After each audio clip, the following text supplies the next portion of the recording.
यदि समाज किसी बात से कन्विंस हो जाए तो फिर सत्ताधारियों की झूठी भावुकता, सत्ताधारियों की बंदर घुड़की, उनका सत्ता का अहंकार सब धूल में मिल जाता है। पहाड़ के लोगों को गाली देने के बाद सत्ताधारियों ने सब कुछ करके देख लिया, लेकिन लोग लगातार अब भी विरोध कर रहे हैं, अपने अपने तरीके से विरोध कर रहे हैं। सत्तासीन इस बात से दुखी हैं कि लोग देसी पहाड़ी कर रहे हैं। मैं भी कहता हूं कि ऐसा नहीं किया जाना चाहिए, ये हमारे संविधान की भावनाओं के खिलाफ है। लेकिन मान्यवर सत्ता नसीनों, पहली बात तो ये देसी पहाड़ी विवाद नहीं है, स्वाभिमान की लड़ाई है। और यदि देसी पहाड़ी है भी तो बताइए ना, इसकी शुरुआत किसने की थी? आपने की थी। मुख्यमंत्री के बयान पलटिए, कितनी बार उन्होंने लब जिहाद, लैंड जिहाद जैसे शब्द इस्तेमाल किए। क्या एक मुख्यमंत्री को ऐसा करना चाहिए था? मैं पहले भी कह चुका हूं और फिर कह रहा हूं, आपने जो हिंदू मुस्लिम इस राज्य में किया था, तथा कथित लब जिहाद की जो झूठी कहानियां गढ़कर लोगों को गुमराह किया था, यह देसी पहाड़ी का खेल वहीं से आया है और इसके लिए आपके लोग ही जिम्मेदार हैं। पहाड़ में लोग किस किस तरह से अपना विरोध दर्ज कर रहे हैं, इस वीडियो में हम देखने का प्रयास करेंगे।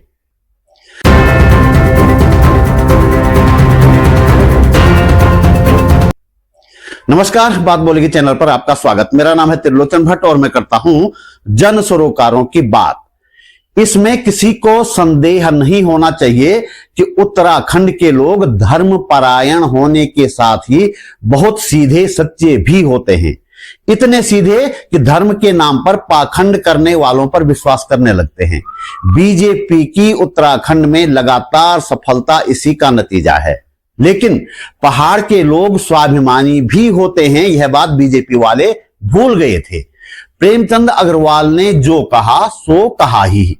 ऋतु खंडूरी और महेंद्र भट्ट ने जो किया वह यहां के लोगों के स्वाभिमान पर पहुंची चोट को और गहरा करने वाला साबित हुआ।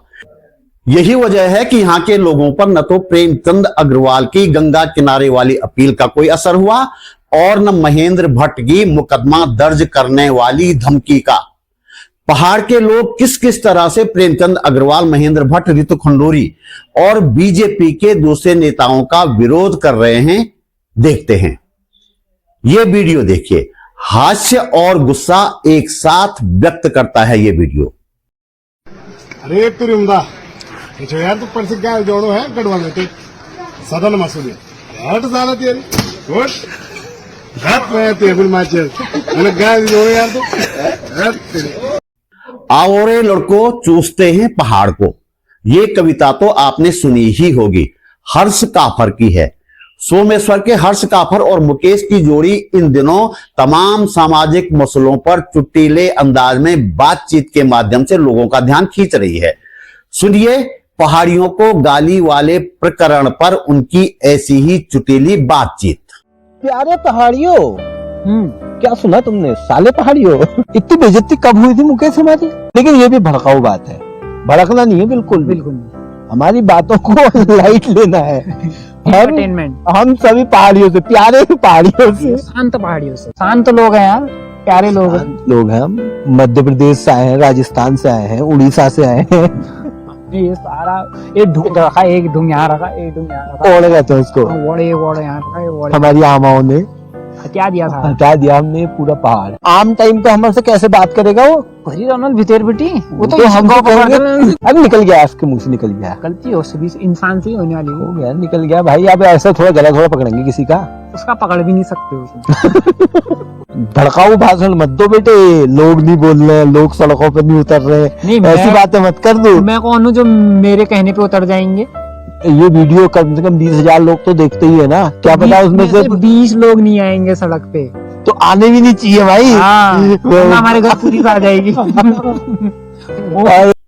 मैंने कहा था ना, जब आम आदमी किसी बात से कन्विंस हो जाए तो फिर आपकी सत्ता, आपका अहंकार, खुद को पाक साफ साबित करने की आपकी सभी ड्रामेबाजियां बेकार हो जाती हैं। स्वाभिमान पर चोट हुई है तो ये आम महिलाएं भी गुस्से में हैं। 13 जिला के विधायक थे, वो 13 जिला के विधायकों को शर्म नहीं आई है? ये खंडोड़ी की लड़की है, उसको शर्म नहीं आई? उसका बाप क्या है? ये फौजी रिटायर है, वो गढ़वाली नहीं है। वो आज जो सत्ता में है किसके पीछे? उत्तराखंड आंदोलनकारियों के पीछे। उसको शर्म नहीं आई बेशरम को कि ऐसे ऐसे नहीं बोल सके कि तू क्या बोल रहा है गढ़वालियों के लिए? ये प्रेमचंद अग्रवाल से डर गई हो? हम नहीं डरते हैं। जिंदगी सबकी जानी है, मौत सबको आनी है। आज देश के खातिर मेरी जिंदगी जाती है, मैं तैयार। आगे बढ़ने से पहले आपसे एक बात कहनी है। आप महसूस करते हैं कि इस वीडियो को बनाने में थोड़ी बहुत मेहनत की गई है और आपको इससे कुछ काम की जानकारी मिली है, तो वीडियो को लाइक करें, कमेंट करें और शेयर भी करें। हमारे पास इनकम का कोई जरिया नहीं है, इसलिए यदि आप समर्थ हैं और चाहते हैं कि यह चैनल आगे चलना चाहिए, तो अपनी जेब खर्च में से एक छोटी सी राशि निकालकर आर्थिक सहयोग अवश्य करें। आप YouTube पर वीडियो के नीचे ज्वाइन बटन पर जाकर या सुपर थैंक्स पर जाकर मेरा सहयोग कर सकते हैं। डिस्क्रिप्शन में बैंक डिटेल भी है। यह वीडियो शायद ऋषिकेश का है। ये महिलाएं प्रेमचंद अग्रवाल पर जो आरोप लगा रही हैं, यदि वे आरोप सच हैं तो बेहद गंभीर बात है और उत्तराखंड की मातृशक्ति को अपमानित करने वाली बात है। झूठा झूठा बोल रहा, मैंने आंदोलन करा। दूसरी बात कह रहे गढ़वाली औरतें 2-2 सौ में बिकती है, गढ़वाली औरतें 2-2 सौ में बिकती है, ऐसे बोल रहा। तीसरी बात बोल रहा है कि गढ़वाली औरतें ना मैंने वो मेरी शकल में पड़ती है। ऐसी शकल है तो एक बंदर की जैसा शकल है। शकल क्या कर जो समाज शकल है उसकी शकल है। उत्तराखंड में रील बनाने वाली महिलाएं भी इस प्रकरण पर रील बना रही हैं और उनकी ये रील बाकी रीलों से ज्यादा देखी जा रही हैं। आप भी देखिए।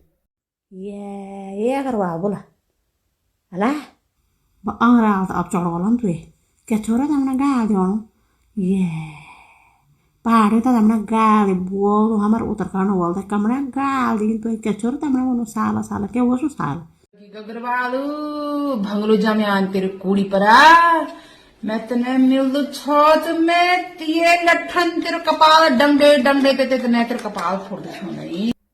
भारतीय और उत्तराखंडी संस्कृति में कहा जाता है कि मौत दुश्मन को भी न आए, लेकिन राजनीतिक विरोध के रूप में किसी का पुतला जलाना आम बात है।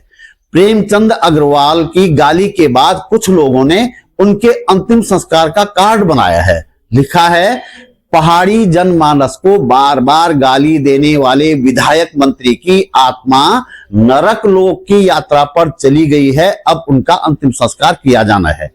ये अच्छी बात तो नहीं है, लेकिन गुस्से की अपनी तरह की अभिव्यक्ति जरूर है। मैं कामना करता हूं कि अग्रवाल लाला जी 100 साल से भी ज्यादा जिए। वैसे लाला जी ने भी अपने चहेतों से लखपत बुटोला और हरीश धामी का पुतला फुकवाने में चूक नहीं की, अखबार में खबर भी छपी है। एक बात बार बार कही जा रही है कि जब लखपत बुटोला सदन में अपमानित किए जा रहे थे तो कांग्रेसी विधायक चुप क्यों थे। मैं भी इस बात को मानता हूं, लेकिन यह बात भी उतनी ही सच है कि सदन में तो परम संस्कारी हिंदू संस्कृति के रक्षक अग्रदूत बीजेपी पार्टी के विधायक भी थे, वे भी तो चुप थे। श्रीनगर में एक प्रदर्शन किया गया जिसमें स्थानीय विधायक और मंत्री धन सिंह रावत का पुतला घसीटा गया, इसलिए कि पहाड़ी जनमानस को गालियां दी गई, फिर भी वे चुप क्यों थे। नहीं सहेंगे।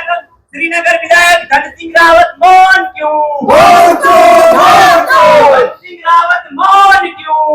उत्तराखंड के अपमान पर बीजेपी विधायक मौन क्यों?